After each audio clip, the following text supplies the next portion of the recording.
Muchas gracias tanto a la viceconsejera como a la vicerrectora por esas palabras que además hacen que yo no tenga que decir casi nada como presentación aquí y que han situado muy bien una mesa que efectivamente es muy necesaria y que agradezco mucho la posibilidad de preparar y creo que va a resultar muy interesante. Quisiera muy brevemente explicar el planteamiento de la mesa como tal, porque aquí estamos personas que vivimos los últimos coletazos del franquismo, las más antiguas, digamos, que seríamos Teresa y yo,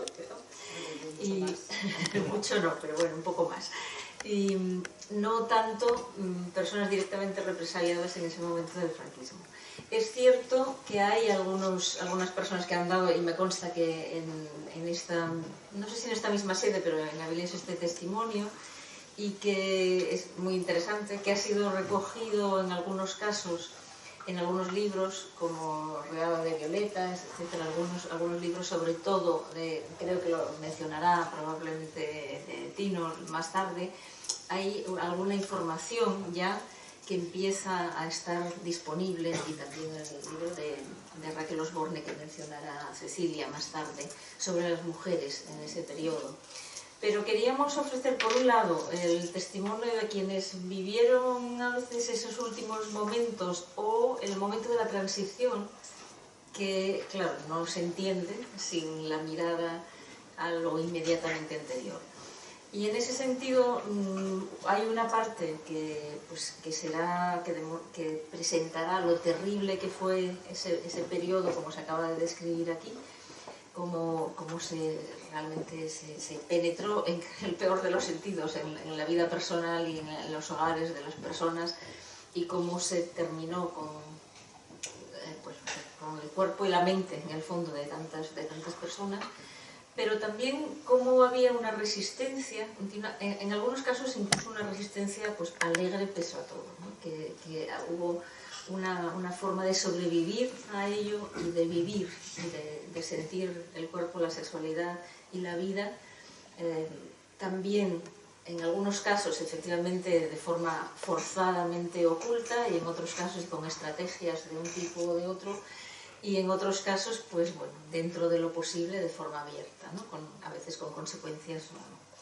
En ese sentido nos parecía importante también que se hablase de las mujeres y de las lesbianas, y también, bueno, obviamente de todo el espectro, en el que entra sobre la sexualidad perseguida por el franquismo y a veces posterior, porque realmente estaba más oculto, más invisibilizado por su propia naturaleza. Esto, como se va a explicar a veces, hasta tenía ventajas, pero realmente hay menos documentación disponible, y lo que se va recopilando ahora mismo pues se va haciendo a base de entrevistas, de otro tipo de búsqueda y de investigación histórica que tiene incluso una metodología algo diferente. Yo me alegro mucho de que se discuta y se hable en estos momentos en que, por un lado, se ha avanzado mucho, hay que decirlo, se ha cambiado muchísimo las cosas, pero por otro lado hay unos peligros transnacionales, y bueno, se hacía alusión aquí a algunos lugares en los que se persigue abiertamente cualquier desviación de lo que parece, no sé si tradicional o normativo, heteronormativo, desde luego.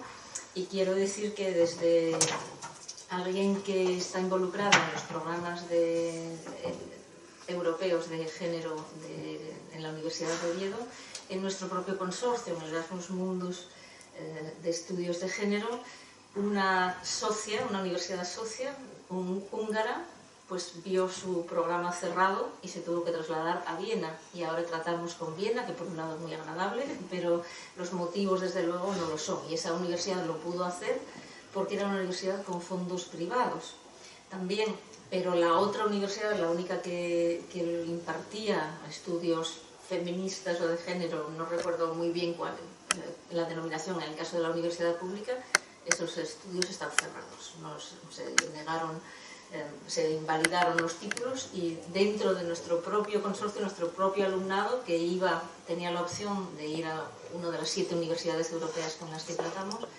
la de Central European, la Universidad Central de Budapest, ya no está. Aunque tuvimos la suerte, después de 2 años, no pudo ser inmediato, claro, había que validar los títulos, etcétera, pues se trasladó a Viena. La verdad es que fue una de las cosas que, francamente, en las visiones más pesimistas yo no había previsto nunca, cuando empezamos estos estudios. Me parecía que íbamos avanzando en ciertos aspectos y realmente el peligro pues es real, no hace falta que cuente lo que es el momento político internacional y nacional y a veces local. Pero no quiero ocupar más tiempo porque tenemos 3 personas muy interesantes que van a intervenir a partir de ahora y solo quiero hacer una pequeña presentación. Son muy modestos los 3 y me mandan un currículum muy limitado y para no ocupar más tiempo lo voy a hacer de ese modo, pero tienen una trayectoria y estoy muy contenta de que tengamos, por un lado, a un representante de SEGA, que es pues, una asociación que, bueno, pues, que significa en el fondo todo en la lucha en Asturias por Xente Gai Astur, creo que no habrá nadie en el público que no lo sepa en este contexto, pero bueno, que es una asociación que, como digo, lo representa todo, y a otra representante de AFA, que tiene pues otro papel absolutamente fundamental, histórico, dentro de lo que fueron los derechos de las mujeres desde los años 70. Tino Brugos, historiador, y bueno, pues gente como profesor de historia en enseñanza secundaria, que se define a sí mismo como uno de los perdedores de la transición, esta es su autodefinición, y activista en muchos movimientos, en diversos movimientos sociales, ¿no? Es muy activo en el ámbito de la solidaridad internacional. Desde 1979 hasta el 99 tuvo responsabilidades en este ámbito, en el desarrollo de la solidaridad con Nicaragua tras la Revolución Sandinista, las coordinadoras estatales de El Salvador y Kurdistán, y sigue trabajando con los pueblos de Colombia y Kurdistán. En el movimiento LGTBI no solamente fue miembro cofundador de SEGA, sino que formó parte de su directiva desde 1992 hasta 2012. 20 años, que no es poco, ¿no? Y bueno, ha publicado diversos trabajos relacionados con el internacionalismo y con la temática LGTBI. Y en el ámbito académico, sobre todo, se ha centrado en estudios sobre la transición, esa en la que se considera el perdedor. Y bueno, pues sobre todo sobre la izquierda revolucionaria, comunistas disidentes, asturianismo, ¿no? A pesar de que está en Cantabria, tengo que decir, pero bueno, adaptado. Tenemos de hecho, pues bueno, emigrados y adoptados, emigrado y adoptada en la mesa. Sí, bueno, pues estupendo. Es verdad que es una figura que no hace falta presentar en Asturias. También dentro de su actividad docente pues forma parte del sindicato SOATEA, es delegado en la Junta de Personal y colabora con la revista Viento Sur. Y él va a iniciar esta mesa con su presentación a continuación. Muchas gracias, Tino, por aceptar. Tengo que decir que no había manera, parecía que estaba tratando con un ministro, si no estaba en un sitio estaba en otro, pero y por lo tanto le agradezco mucho que hayan encontrado el tiempo para estar aquí con nosotros hoy. Muchas gracias, Tino.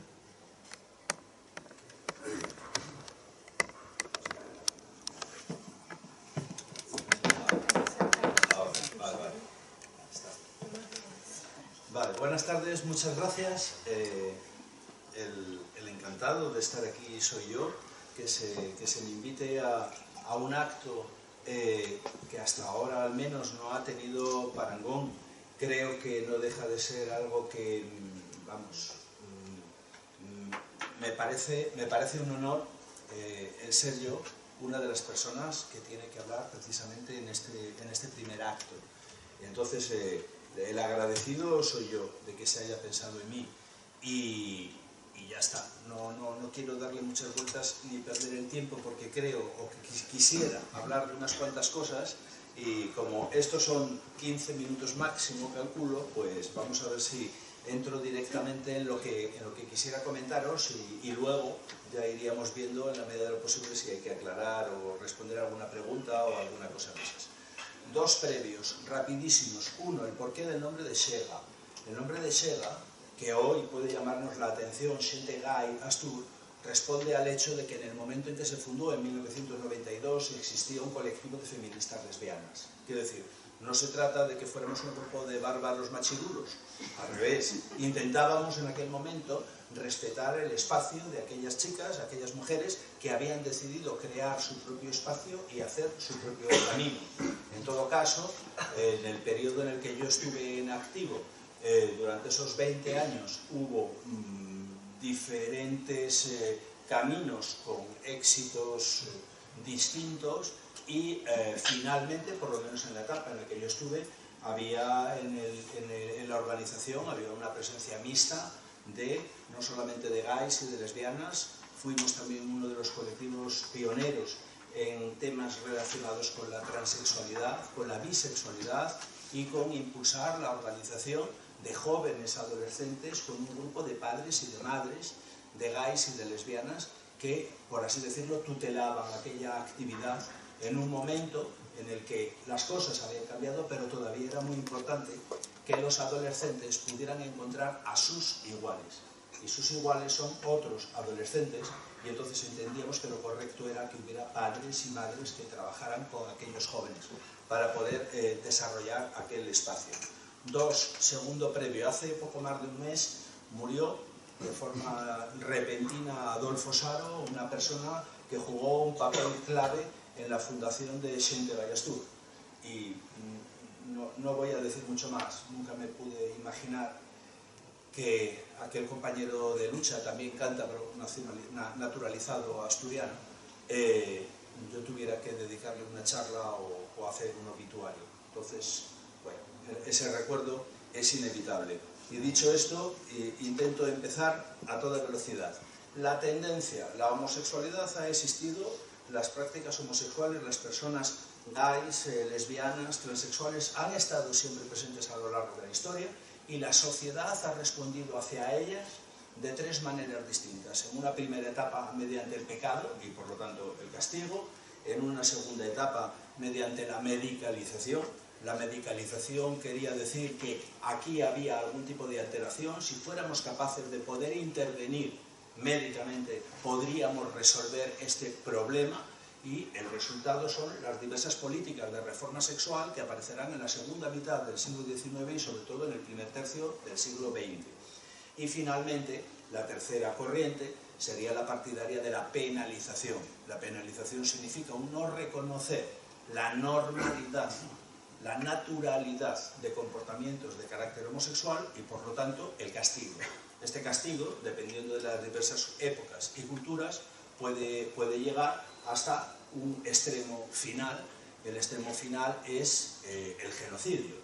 Ese extremo final genocida lo podemos ver en los campos de concentración de la época de los nazis, pero lo podemos ver también en la actitud que surgió en la propia sociedad rusa en el momento en el que llegó la reacción estalinista, de una fase en la que se había despenalizado las relaciones de carácter homosexual. El endurecimiento del proceso revolucionario llevó también a un castigo, a una penalización de las relaciones homosexuales. En todo caso, estas tres etapas en momentos determinados pueden solaparse unas con otras, y en medio de esas tendencias o de esas corrientes, cada individuo, cada persona LGTBI, pues tiene que organizar su vida, sabiendo que forma parte de una minoría, sabiendo que va a tener que afrontar toda una serie de elementos, de hándicaps contrarios, pero que en todo caso no tienen por qué impedir, no tienen por qué evitar que las personas puedan vivir, puedan desarrollarse, bueno, pues con unos niveles diferentes desde felicidad hasta de realización personal. En todo caso, en lo que nos afecta a nosotros, en el caso del Estado español, durante todo el siglo XIX y primer tercio del siglo XX, lo que se impuso fue una política de despenalización. Despenalización significa que no había un castigo. La idea de despenalizar viene del Código Napoleónico, que es el que se va a aplicar en el Estado español, y el Código Napoleónico decía: todo individuo es dueño de su cuerpo y de su inteligencia, e incluso de depravarse sin que la colectividad pueda intervenir. Esto significa que no tiene por qué haber ningún tipo de intervención externa, de intervención del Estado, en lo que sería la orientación sexual y las prácticas sexuales de cada una de las personas. Esto que no se penalice no significa que vivamos en jauja, porque hay los suficientes recursos jurídicos en el ámbito represivo para que la situación no sea tan fácil como podría deducirse de lo que acabo de leer. En concreto, siguen existiendo los conceptos de escándalo público, de abusos deshonestos, de corrupción de menores, que forman parte de todo un arsenal jurídico que se utilizará para aplicar la represión sobre el colectivo LGTB en cuanto comienza a mostrar una mínima visibilidad, bien a título individual o bien de manera colectiva. Todo esto serán los elementos con los que haya que luchar, a los que hay que enfrentarse durante buena parte del XIX, repito, y primer tercio del siglo XX. En España, como vivimos en un país donde lo que se aplica es una política de despenalización, es el arsenal represivo que cité antes el que se va a utilizar. Pero en todo caso, está bien saber que de los diversos códigos penales que hubo en nuestro país a lo largo del siglo XIX, 1822, 48, 50, 70, no se penalizaban las prácticas homosexuales. Sin embargo, en el primer tercio del siglo XX y coincidiendo con la dictadura de Primo de Rivera, el Código de 1928 sí aplicaba la penalización. Era un momento en el que empezaban a crecer pulsiones autoritarias, tendencias autoritarias en Europa, y eso se reflejó. Lo que ocurre es que muy poquito después llegó la Segunda República y nuevamente volvimos a situar la homosexualidad fuera del Código Penal. Y entonces eso queda ahí. Pero hay una ley que se va a aprobar durante la época republicana, la Ley de Vagos y Maleantes de 1933, que curiosamente va a seguir vigente después de la Guerra Civil y que va a ser la que utilizará el franquismo para reprimir al conjunto de la población LGTB. Durante toda la trayectoria del franquismo habrá una persecución hacia los comportamientos, hacia lo que se denomina o denominamos hoy el colectivo LGTB. Otra cosa es que hay un elemento que es contradictorio, así como hay quienes dicen que el franquismo, la dictadura, fue liberalizándose conforme avanzaba el tiempo, algo en lo que yo personalmente no estoy de acuerdo. Creo que los últimos años del tardofranquismo fueron años represivos duros, pero muchos historiadores comentan ese proceso de liberalización. Vale, pues en el campo LGTB lo que ocurre es a la inversa. Lo que hay es un proceso de endurecimiento. Si empezamos con un código penal que no incluye el concepto de homosexualidad como elemento a reprimir, se utilizará una reforma de la Ley de Vagos y Maleantes en los años 50 para incorporar el concepto de homosexualidad como elemento a reprimir, y a finales de los años 60, en 1969, las Cortes franquistas comienzan a discutir el proyecto de ley que aprobarán en 1970, que será la Ley de Peligrosidad y Rehabilitación Social. No he podido permitirme, la tentación de traer este libro, porque hablar de peligrosidad social significa un buen número de páginas. Esto quiere decir que era una preocupación real y que había el suficiente material como para escribir elementos como estos. Hay un señor magistrado que se llamaba Antonio Sabater Tomás, que escribió este libro, Peligrosidad Social y Delincuencia, en el que explicaba cuáles eran los grupos socialmente peligrosos, y cada uno de ellos merece un apartado en este libro en los que se señala cuáles son las características principales desde una perspectiva incluso científica, médica, psiquiátrica, múltiple, y lo que vemos es que la preocupación del régimen pasaba por la existencia de elementos socialmente díscolos. Y aquí nos encontramos con la existencia de hippies, beatniks, vagos, gamberros, rufianes, enfermos mentales, alcohólicos, toxicómanos, proxenetas, homosexuales y prostitutas. Toda esta manada de elementos socialmente exóticos que no tenían posiblemente nada que ver unos con otros antes de que se publicara la ley, van finalmente a sentirse lo suficientemente espoleados por una ley que les persigue y por unos jueces que les castigan, van a verse espoleados a organizarse para luchar contra ello. Y el resultado va a ser que cuando llegue toda la oleada de movilizaciones durante el año 76 y 77, no habrá ningún problema en organizar lo que se llamaba en aquel momento la coordinadora de grupos marginales. Esa coordinadora de grupos marginales tenía como elemento central la lucha contra la ley de peligrosidad social. Esta fue la obra final del franquismo. Pero yo quiero simplemente dejar ahora algunas cosas para poder poner como elementos de referencia. Todo esto está bien como elemento, por así decirlo, genérico a nivel de Estado. Me gustaría comentar alguna cosa referida a Asturias y lo que voy a hacer es que hable el régimen.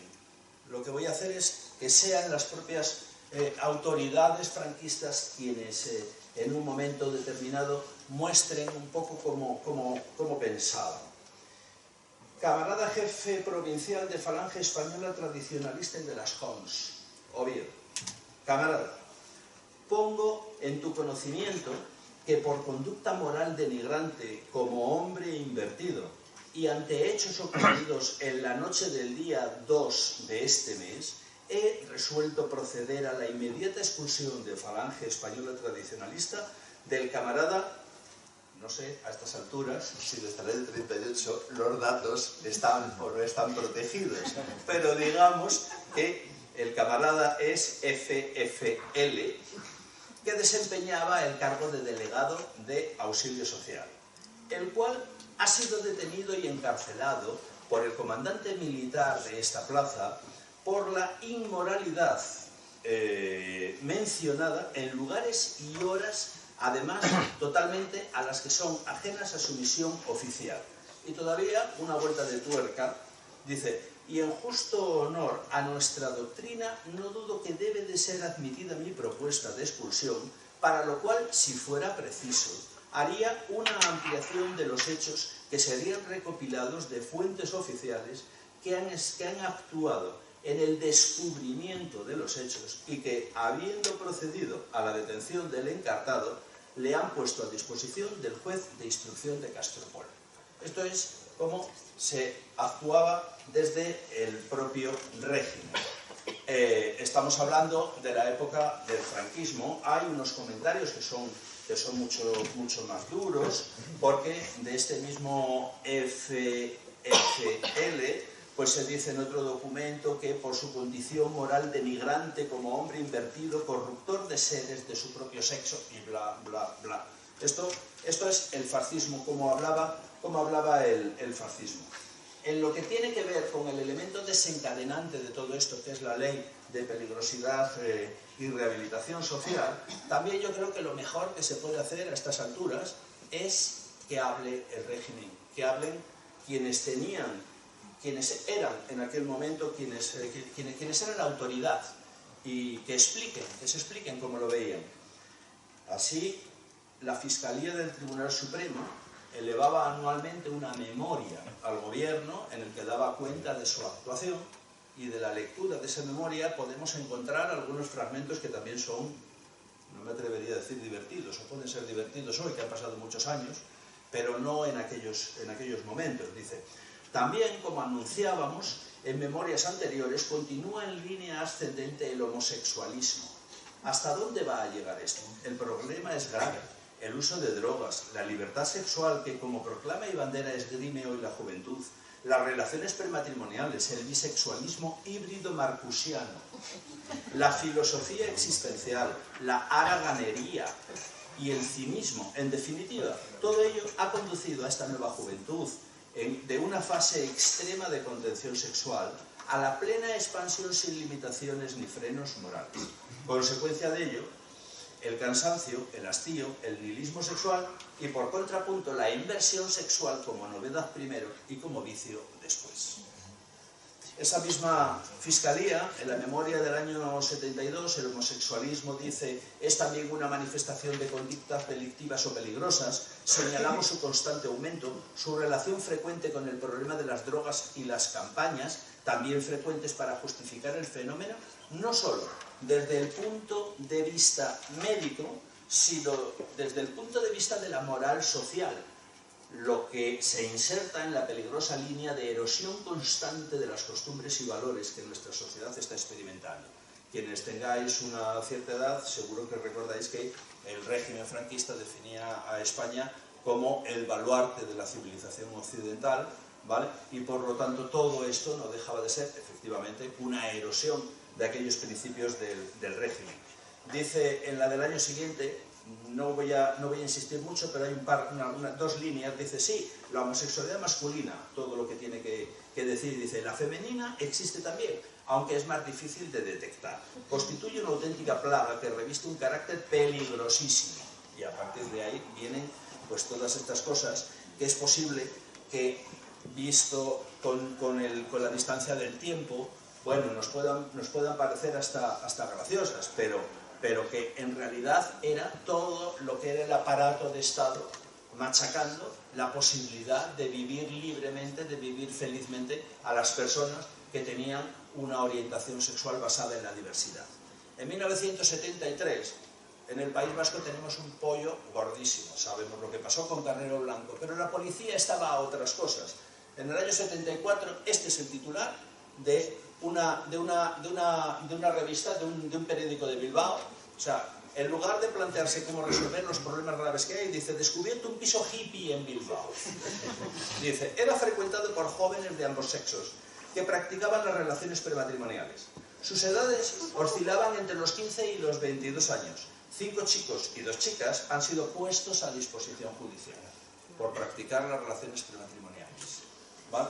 Esto era, por así decirlo, el elemento ideológico en torno al que se basaba el funcionamiento del régimen. ¿Qué ocurría con las personas? Pues que había que sobrevivir como se pudiera en un medio en el que no existían referentes, en el que no había referentes, en el que era muy difícil poder pronunciarse, poder levantar la mano, poder decir yo estoy aquí, yo necesito, yo tengo derechos, eso todo no existía. Y el resultado, bueno, pues va a ser que cuando desaparezca todo esto, es verdad que habrá una primera oleada de movilización que va a tener su base Madrid, Barcelona, en el País Vasco. Se van a organizar colectivos LGTB en buena parte. Si ahora cogemos el listado de los lugares donde hay colectivos LGTB en el año 78, descubriremos que había colectivos en Ávila, en Segovia, en Albacete. Pero una de las cosas que pueden resultar más llamativas es que aquella Asturias, que había sido en un momento determinado una de las referencias, uno de los puntales del antifranquismo, en Asturias no apareció ningún grupo en los años 70, no apareció ningún grupo en los años 80 y hubo que esperar a romper todo este silencio al inicio de la década de los 90.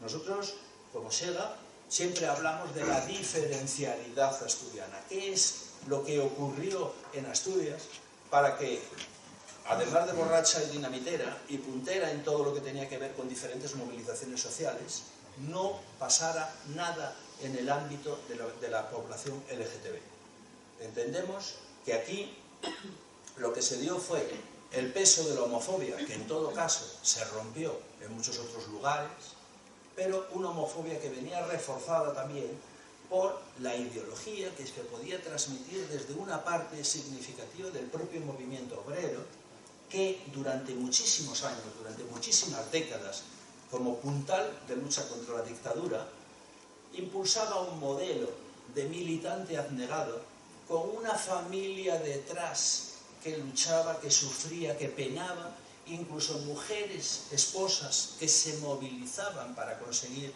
o bien la salida de la cárcel o la vuelta de quienes habían sido desterrados. Es decir, la visión desde el movimiento obrero de un modelo de familia que es lo que llamaríamos hoy el modelo de familia tradicional. Ese peso, romper eso, fue un elemento complicado y fue un elemento con diferentes zigzags. que en momentos determinados hemos podido ver en forma de destellos.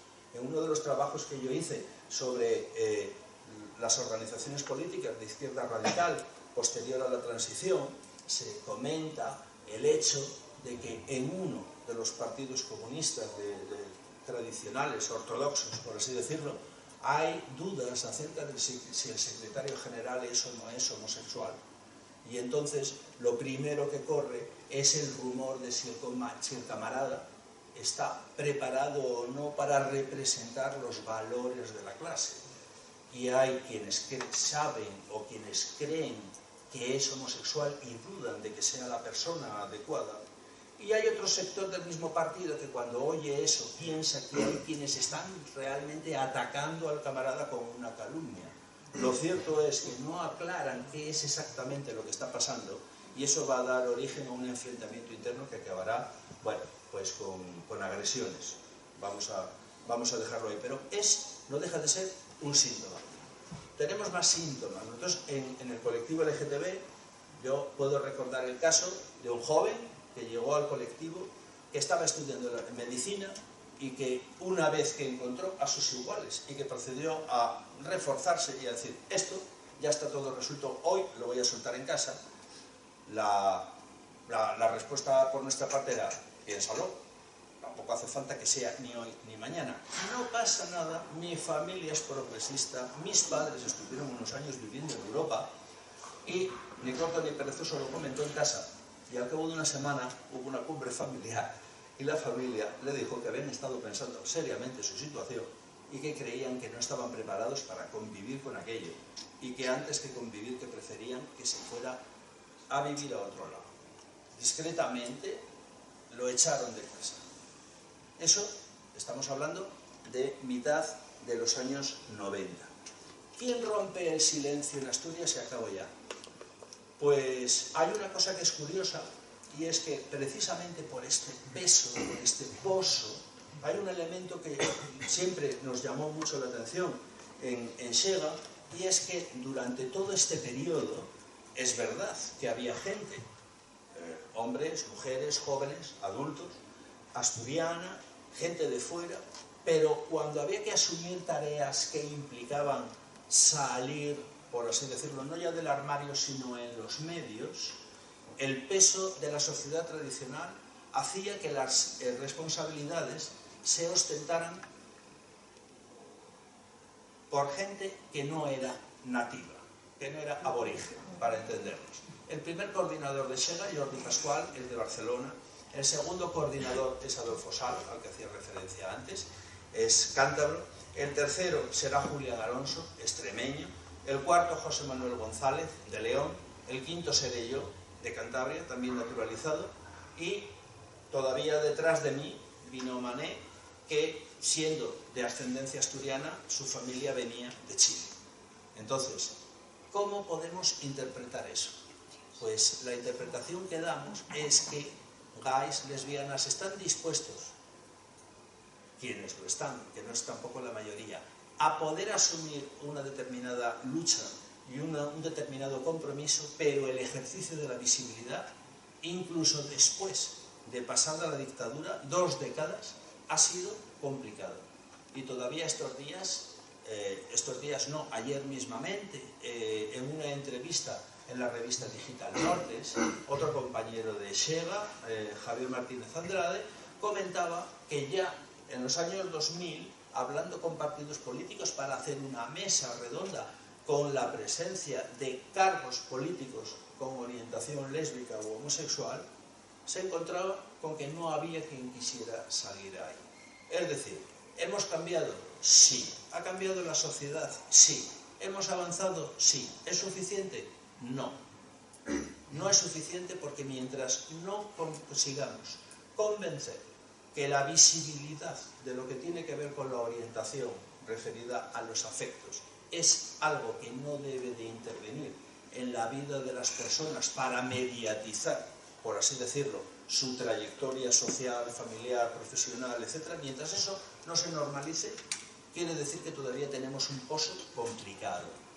Y en un momento en el que vemos cómo determinadas tendencias ideológicas no precisamente favorables a todo esto están en la sociedad, no se puede dar marcha atrás. Quisiera, y acabo ya, definitivo, reconocer en tiempos difíciles en los que no era nada fácil romper el silencio, la publicación en 1971 de 2 informes en total, 8 páginas en la revista Asturias Semanal.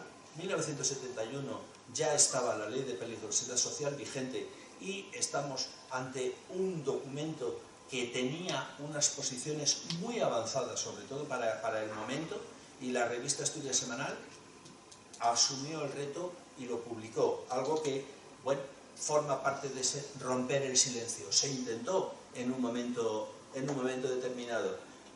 Localicé una presencia significativa de información en Asturias Diario Regional. Quienes pudieron vivir en el 78, el 79, recordarán que aquel periódico, aquel proyecto de prensa era El Paisín, lo que tenía que haber sido El País asturiano. Es verdad que duró poco más de un año. Ahí se rompió por primera vez en la prensa asturiana toda la invisibilidad referida a la temática LGTBI, algo que nos costaría todavía prácticamente 20 años romper con el resto de los medios de comunicación, hasta el extremo de que en alguna ocasión nos planteábamos la posibilidad de llevar un ramo de flores al director de alguno de los periódicos, la Nueva España, El Comercio, para ver si lográbamos que aquello pudiera romperse. Y no quiero alargarme mucho más, luego si acaso se puede comentar algunas otras cosas de otros ámbitos donde también pudieron avanzarse cosas y no ocurrió como debería de haber ocurrido, pero para lo siguiente. Nada, gracias.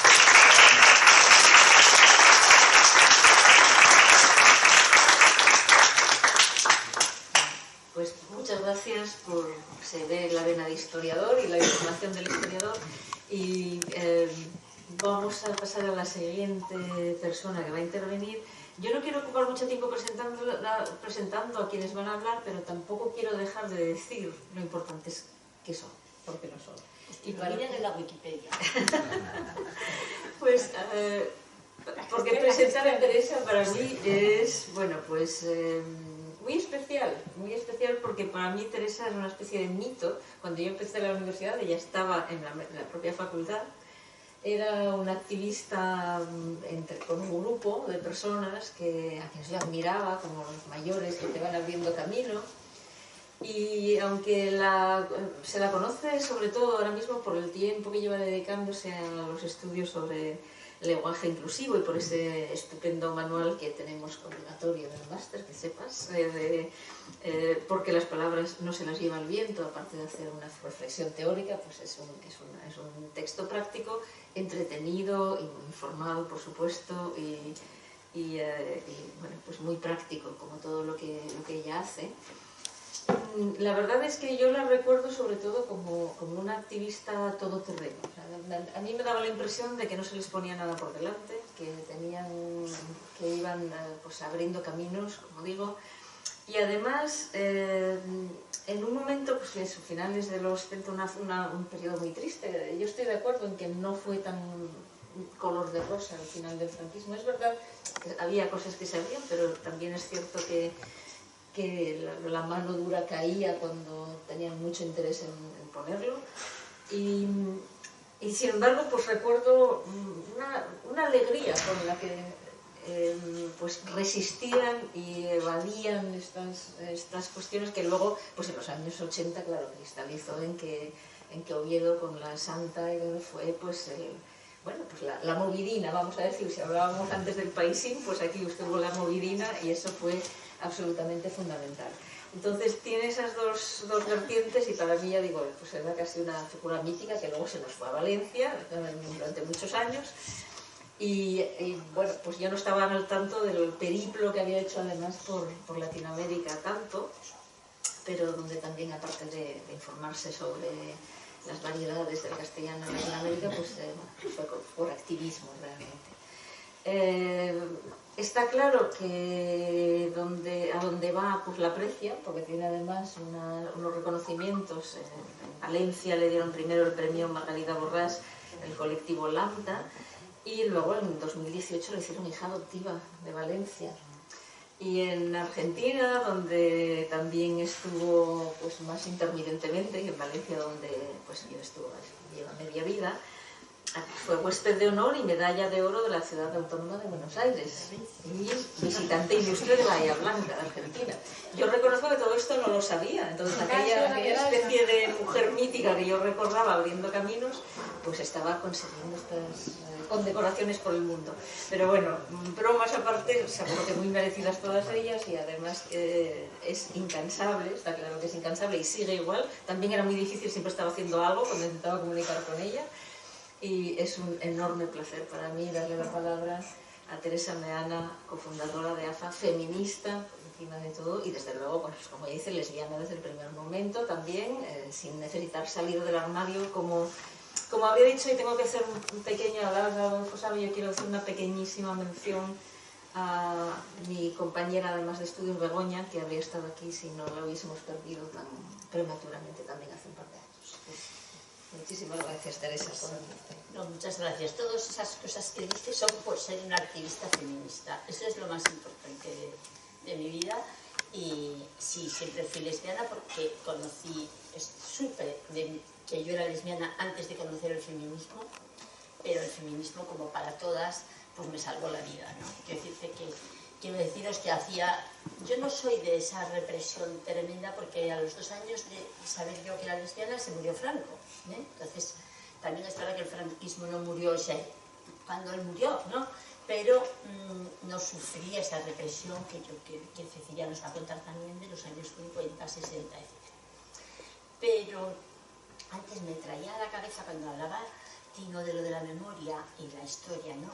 Cuenta Merinas, la historiadora, que os conoceréis, cuenta que cuando llegó aquí a finales de los 70 vino a hacer un libro, una investigación sobre mujeres libres, la Asociación de Mujeres Anarquistas.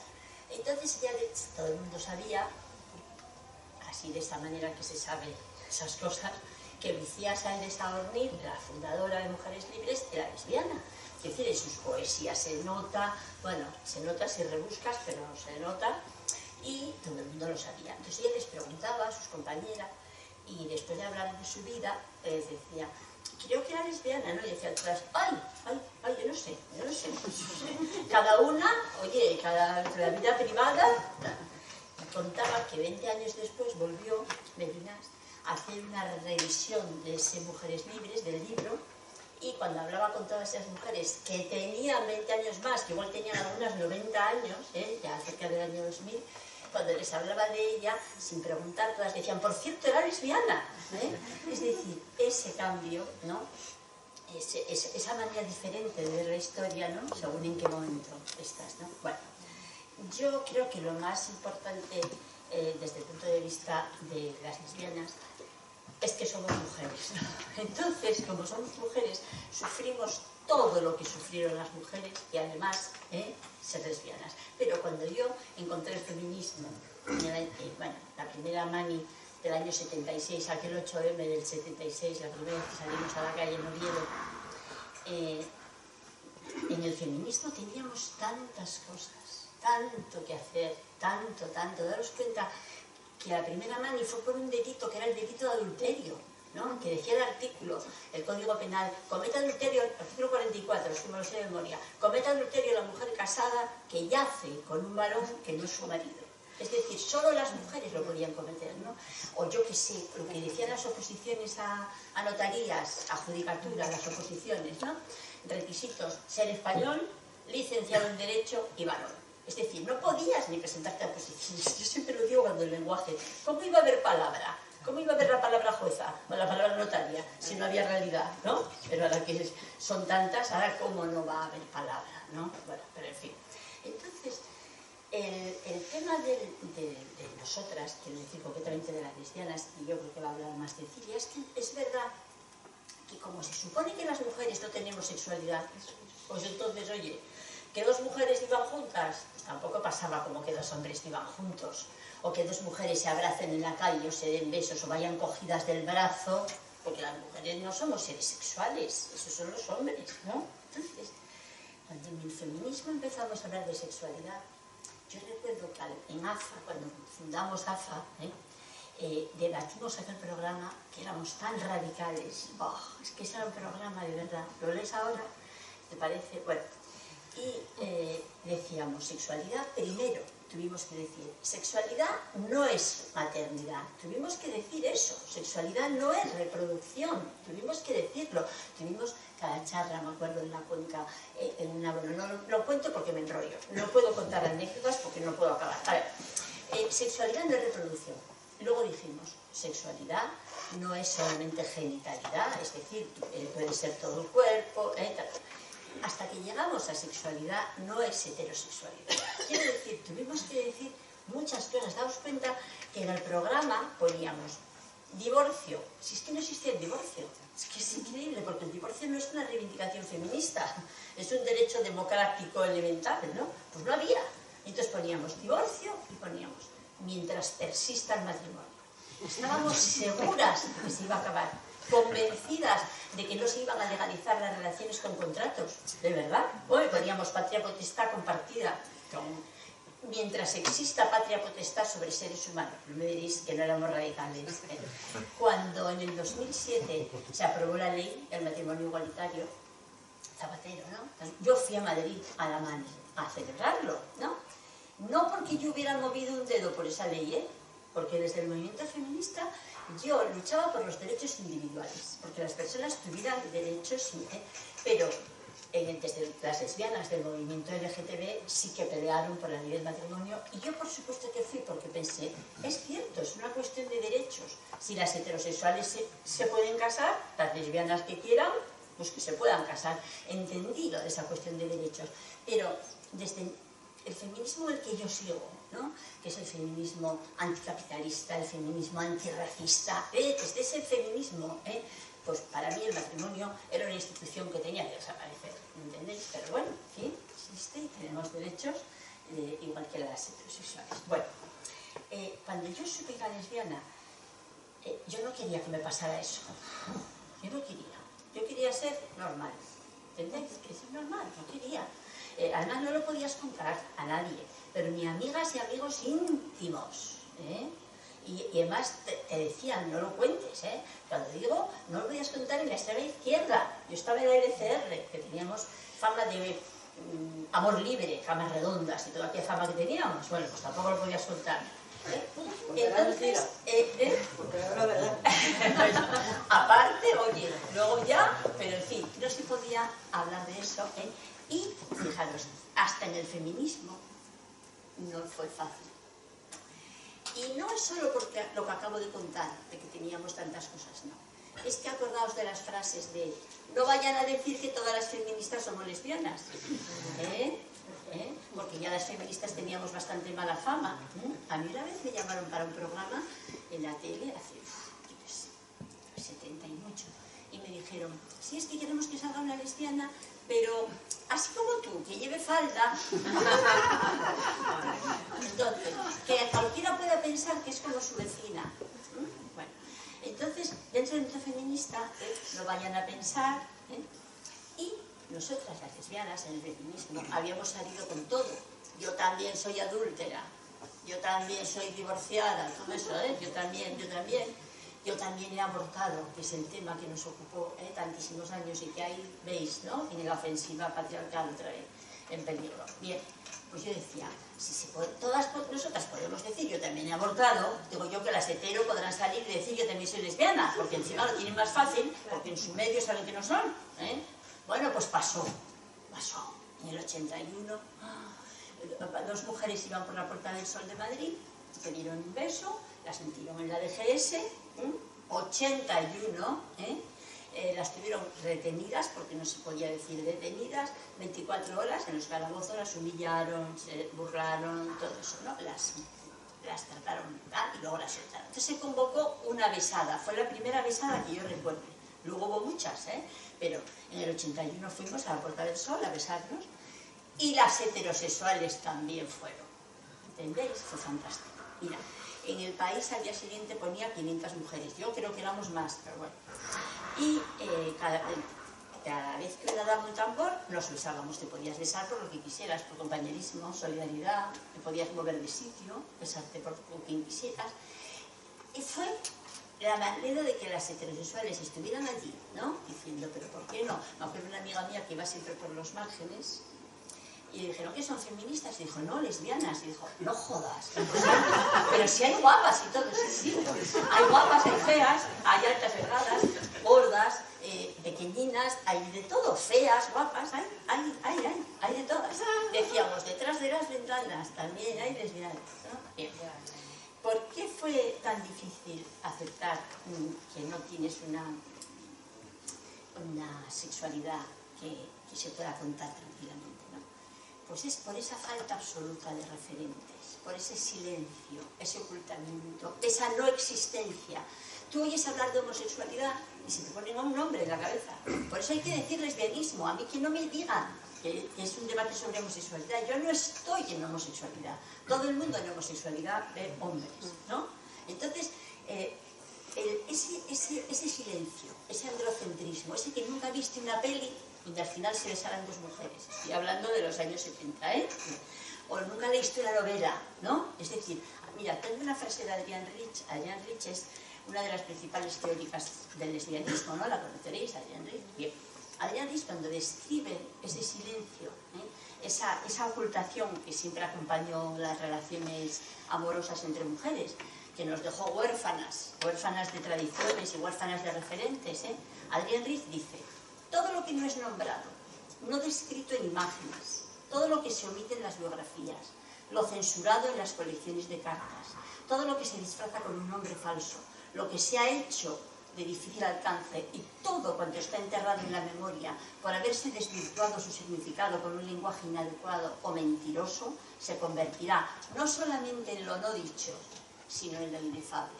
¿Qué es lo inefable? Lo que no puede ni ser dicho, ¿no? Lo que no es que no se haya dicho, es que ni siquiera se puede explicar o describir con palabras, ¿no?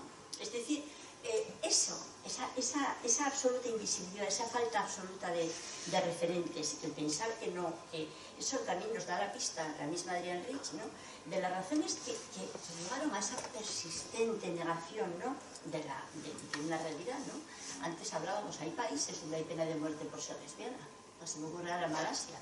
Hay violaciones correctivas a lesbianas. Cuando hablamos de las mujeres refugiadas inmigrantes, algunas huyen por esa razón, ¿no?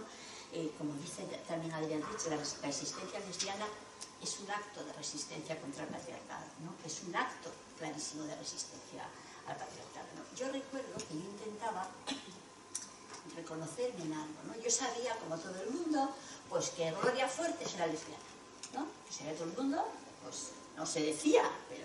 Entonces yo rebuscaba los poemas de Gloria Fuertes, a ver si encontraba algo, ¿no? Me acuerdo de una frase que dice... Porque Gloria Fuertes no solo escribió Está tan triste la vaca Elena que en vez de dar leche da pena, ¿no? En las de infantiles escribió muchas cosas, ¿no? Es una gran, de las grandes.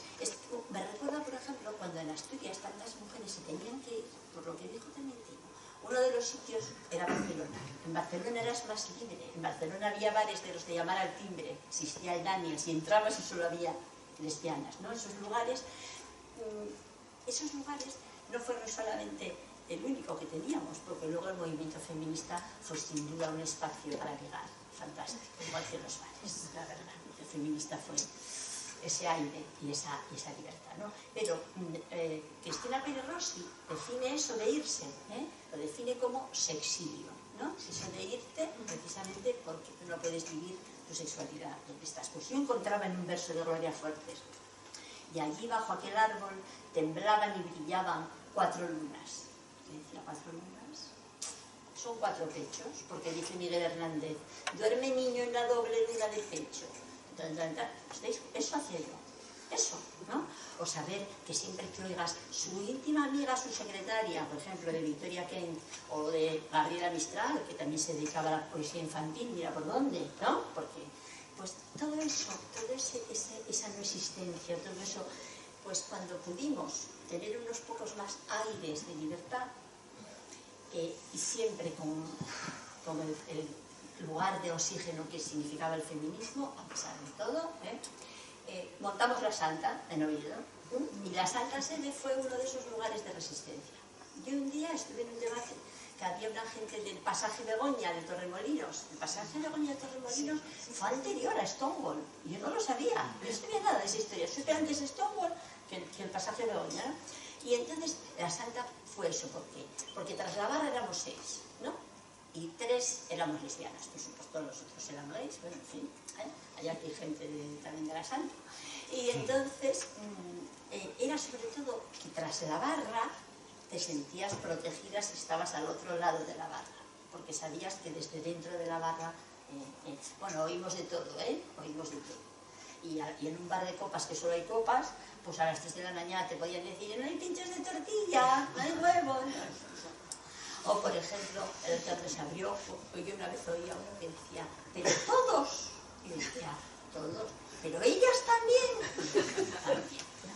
Entonces, no sé si ha pasado un cuarto de hora, ¿no? Sí, seguro. Bueno, simplemente quería hacer no sé, sacar a la luz, ¿no? Porque la verdad es que cuando nombras las cosas del mundo, cuando las nombras les das luz, ¿no? Porque el lenguaje ilumina, pero también oscurece o maquilla la realidad. Por eso es tan importante el nombre, por eso es tan importante nombrar lesbiana. Por eso yo no me gusta tampoco estar detrás de una L. Yo estuve en mesas que se llamaban lesbianismo y feminismo, y ahora estoy en mesas que se llaman LGTB tal y feminismo, y tampoco me gusta la L, me gusta la palabra, porque no es lo mismo ser lesbiana que ser homosexual, y porque es muy importante, porque es verdad que como somos mujeres, ¿no?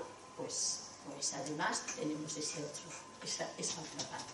Y repito, quiero acabar con Adrienne Rich, que me chifla. La existencia lesbiana es un acto de resistencia al patriarcado. Las lesbianas somos unas rebeldes, y así que quiero que quede claro, lo éramos, y hoy en día el mundo ha cambiado mucho, ¿sabéis? No voy a hablar yo con medio siglo de distancia de lo que son ahora las jóvenes, ¿no? Y sé que viven otra realidad y tal.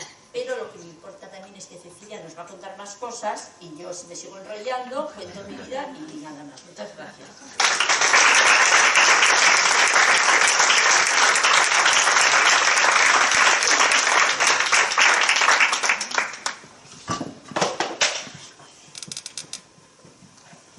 Perdón, estaba mirando la hora porque es verdad que empezamos un poco tarde, pero es verdad que van hablando un poco más de lo que habían dicho, pero claro, me temo que no los quería interrumpir ni a Tino ni a Teresa, y no voy a querer interrumpir a Cecilia, seguro tampoco. Cecilia, muchísimas gracias por estar aquí también. Cecilia es la extranjera de Asturias, la que no es de Asturias, o que no está naturalizada en Asturias. Aún no. Aún no, pero llegará, efectivamente. Y Cecilia empezó como licenciada en Psicología en Buenos Aires, en la Universidad de Buenos Aires, y luego estudió Dirección Cinematográfica en la Escuela de Arte Cinematográfica de Avellaneda, conocida también. Pero lleva también muchos años en España, en Madrid. ¿En Madrid todo el tiempo? Cecilia, sí. Aunque ya había trabajado en diversos trabajos de dirección en Argentina, luego pues llegó a España. También se podrían contar seguramente cosas de la llegada, pero no nos da tiempo aquí, no es el tema. Y ahora está trabajando en medios audiovisuales y en lo suyo, digamos, ¿no? Su primer largometraje documental, el que nos llamó la atención para esta mesa, es Memoria y sexualidad de las mujeres bajo el franquismo, que está basado, como ella seguramente mencionará, en los resultados de un proyecto de investigación que hizo la socióloga Raquel Osborne en la UNED, y que también está recogido en un libro que se titula Mujeres bajo sospecha, Memoria y sexualidad 1930-1980. Y bueno, pues tuvo mucha repercusión también el largometraje, y el segundo documental se titula Cárceles Bolleras, y es un tema diferente, más contemporáneo, la resistencia de las mujeres entre rejas. Ambos nos parecieron pues fascinantes para complementar con esa parte artística pero basada en la investigación esta mesa. Y bueno, pues aunque tiene un nuevo documental, un nuevo proyecto, Las chicas del polígono, tiene además unos títulos estupendos, que también ya está seleccionado para para el laboratorio, ya tiene un premio, etc. Vamos a pedirle que hoy se centre en el tema de las mujeres bajo el franquismo y en las cárceles. Así que cuando quieras. Muchas gracias de nuevo. Y muchas gracias, por cierto, que te debiera haberlo dicho antes, a Luzmar, porque estuvo muy atenta a la parte técnica y a todo lo que se necesitó aquí como directora de este centro, que está haciendo estupendamente. Muchas gracias. Bueno, yo también funciona. Ahora, Dar las gracias a la Universidad de Oviedo y al Principado de Asturias, sobre todo, por esta jornada de memoria democrática, y no es mejor sitio como para hablar del tema que vamos a hablar. Quería hacer una acotación a la última frase que hablaba, que se refiere a la resistencia al patriarcado, porque Cáceres Boyer, Resistencia de las mujeres entre rejas, trata de la descriminalización de género de las mujeres que están en prisión y habla sobre las relaciones lésbicas y como la institución penitenciaria es totalmente heteropatriarcal. Justamente la resistencia es que aunque te más o menos te impulsen a tener relaciones con hombres para apaciguar las cárceles, las mujeres se siguen enrollando entre mujeres, ¿no? Un poco para decir que tienen mucha razón, ¿no? Bueno, eso, como decía, el documental que dirigí, Memoria y Sexualidad de las Mujeres bajo el franquismo, es uno de los resultados de un proyecto de investigación de Raquel Osborne, que es la investigadora, que no soy yo, y mis compañeros, digamos, cada una de ellas, por decirlo así, me han dado como unas pistas, porque por ejemplo Raquel empezó el proyecto de investigación porque quería llenar un vacío que era la memoria de las mujeres, la memoria de las mujeres lesbianas o de las sexualidades no normativas en el franquismo, porque se encontró que ni dentro de la memoria histórica, ni dentro del LGTB, ni del feminismo se había hecho esa memoria, ¿no? Y lo que notaba aquí tengo, por ejemplo, de un lado, que Tino sacó muchos documentos que acreditan la represión a los hombres gays, y por el otro lado, Teresa hablaba de la falta de referentes, de que no había referentes, de la invisibilidad.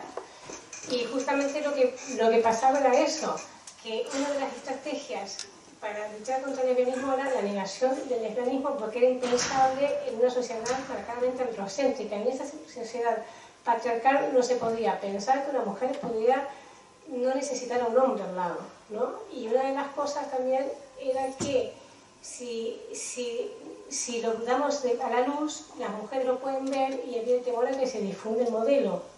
Si Teresa y otras Teresas hubieran tenido el modelo más a mano, hubieran estado más seguras de los pasos a seguir. Mientras si te falta el modelo, quizás sea una forma de disuasoria, ¿no?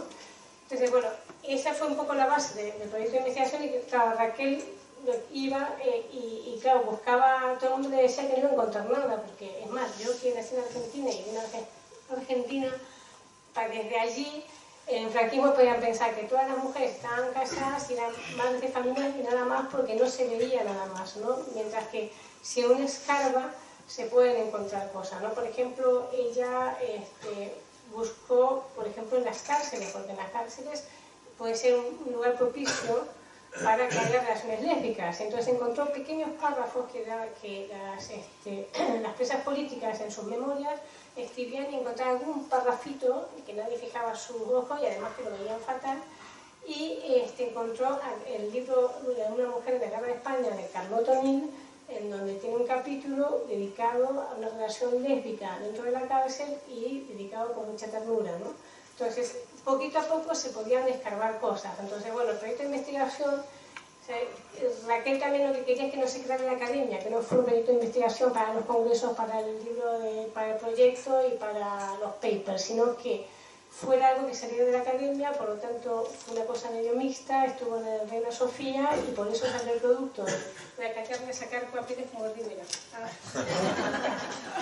El producto fue este documental, que está basado en las 14 horas de ponencias, porque fue toda una semana, el seminario fue una semana, donde, claro, era como una especie de puzzle, como no había nada que se hubiera hecho con respecto a la memoria de las mujeres, de las sexualidades no normativas, encontrabas a alguien que se dedicaba a hablar sobre la prostitución, a alguien que se dedicaba a hablar de la sexualidad femenina, a alguien que se dedicaba a hablar de los colegios de monjas, a alguien de las cárceles.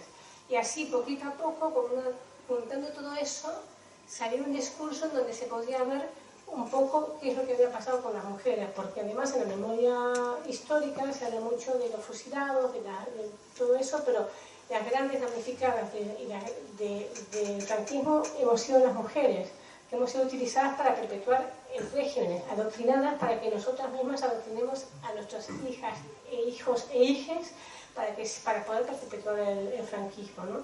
Entonces luego también sacó el libro Mujeres bajo sospecha y voy a leer un trocito que más o menos explica lo que es.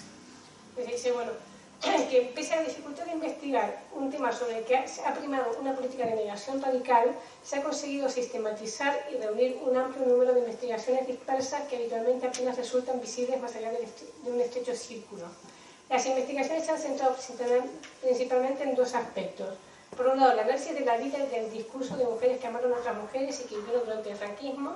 Por otro, las formas del control social de las sexualidades en este periodo, habida cuenta de que las sexualidades no normativizadas no pueden estudiarse sin el contexto en el que han sido moldeadas, reprimidas y construidas.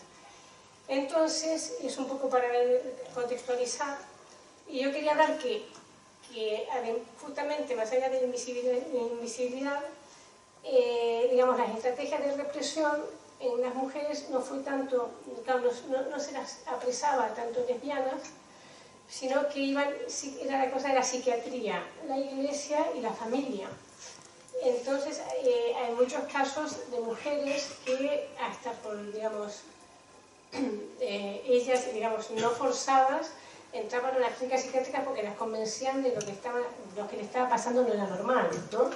En esto tenemos el caso de que ha salido un libro de Beatriz Jimeno, que en el 2001, también se lo voy a sacar por aquí, papelitos,